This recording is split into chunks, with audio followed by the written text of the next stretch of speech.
ഇതെന്തായാലും താമസിക്കുമല്ലോ. ആ 1 മണിക്കൂർ എടുക്കൂടാ. അപ്പൊ ഞാൻ കുറച്ച് കഴിഞ്ഞിട്ട് വരാം. ആ പോയിട്ട് വാ.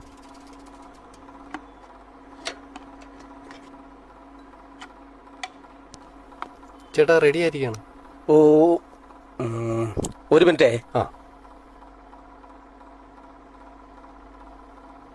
ഒരു പഴയ സാധനമല്ലായിരുന്നു. ആ അത് ശരിയാക്കാനൊന്നും പറ്റത്തില്ല.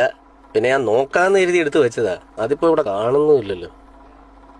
ആ പിന്നെ ഇപ്പോഴാ ഓർത്തെ, ഞാൻ കുറച്ച് ആക്രി സാധനങ്ങൾ കൊടുത്തായിരുന്നു. എനിക്ക് തോന്നുന്നത് അതിനകത്ത് കയറിപ്പോയെന്ന് തോന്നുന്നു. അതുണ്ടായിട്ട് വലിയ ഗുണമൊന്നുമില്ല. അത് ശരിയാക്കാൻ പറ്റത്തില്ല. എന്തൊരു മോശം പരിപാടിയാട്ടോ കാണിച്ചത്. ഞാൻ ശരിയാക്കാൻ കൊണ്ടുവന്ന സാധനം നിങ്ങൾ തന്നെ ആക്രിക്കാർക്ക് എടുത്ത് കൊടുത്തേ. എടോ അത് പഴയ സാധനമാണെന്ന് നിങ്ങൾക്ക് തന്നെ അറിയാലോ. എത്ര കൊല്ലം മുമ്പ് മേടിച്ചതെന്ന്. അതെന്തോ ആയിക്കോട്ടെ, പഴയതോ പുതിയതോ, ഞാൻ ശരിയാക്കാൻ കൊണ്ടു തന്നപ്പോ ശരിയാക്കാമെന്ന് പറഞ്ഞ് വാങ്ങിച്ചു വെച്ചല്ലേ. അത് പറ്റത്തില്ലെങ്കിൽ അന്നേരം പറഞ്ഞെന്നെ വിട്ടുകൂടായിരുന്നു. ഞാൻ ആ സാധനമായിട്ട് പോയനേയല്ലോ. ചേടാ ഒരു സഹായം ചെയ്തപ്പോ ഗുരുവായോ. എടോ ആക്രിക്ക് പോലും വേണ്ടാത്ത ഒരു സാമാനം ഞാനൊന്ന് ശരിയാക്കാമെന്ന് വിചാരിച്ച് മേടിച്ചു വെച്ചതാണ്. അത് ശരിയാക്കാൻ പറ്റത്തില്ലെന്ന് എനിക്കും അറിയാം, തനിക്കും അറിയാം. പിന്നെ എന്തിനാണ് ഈ വാശി പിടിക്കുന്നത്? ഇത് വാശിയാണോ? എന്റെ ചേട്ടൻ ഞാനിത് കൊണ്ടു തന്നപ്പോ ചേട്ടന് പറഞ്ഞാൽ പോരായിരുന്നു. ഇത് ഞാൻ കൊണ്ടുവന്ന സാധനം ചേട്ടൻ ബാക്കിയുള്ളവർക്ക് എടുത്തു കൊടുക്കേണ്ട കാര്യം എന്തുവാ? നിർത്ത്. ഇവിടെ ഇങ്ങനെ പറ്റത്തുള്ളൂ. ഇയാൾക്ക് എന്തായാലും പരാതി ഉണ്ടോ കൊണ്ടേ കേസ് കൊടുക്കും. ഇവിടെ ഇതേ പറ്റത്തുള്ളൂ. 100 രൂപയ്ക്ക് പോലും വിലയില്ലാത്തൊരു സാധനം കൊണ്ട് തന്നിട്ട് ഇവർക്കൊന്നും പറഞ്ഞാലും മനസ്സിലാവത്തില്ല. ചേടാ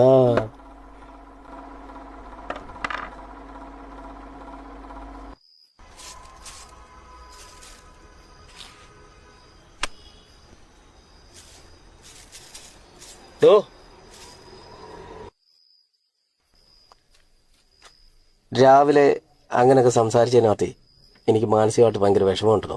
എന്നെ കണ്ടൊരു ക്ഷമ പറയാന്നും പറഞ്ഞു വന്നതാ. അതിന്റെ ഒന്നും ആവശ്യമില്ല. ഞാനും അങ്ങനെ തന്നെ ആണല്ലോ സംസാരിച്ചേ.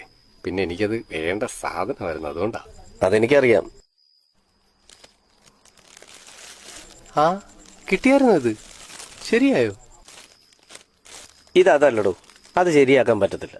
പിന്നെ അവന്മാരെടുത്തോണ്ട് പോയത് അത് ഞാൻ കണ്ടില്ല. ഇത് ഞാൻ പുതിയത് മേടിച്ചതാ. അയ്യോ, അതിന്റെ ഒന്നും ആവശ്യമില്ലായിരുന്നല്ലോ. അല്ല, അതങ്ങനെ അല്ലത്. ഇത് ആവശ്യമുള്ള ഒരാൾ ഇവിടെ ഉണ്ടെന്ന് എനിക്കറിയാം. താൻ മോളെ ഒന്ന് വിളിക്ക്. ആ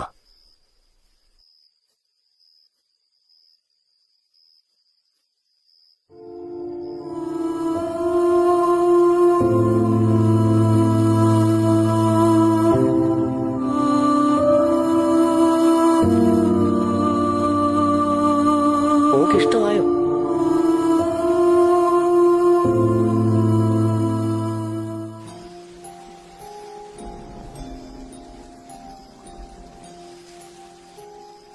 ഹാപ്പി ക്രിസ്മസ്.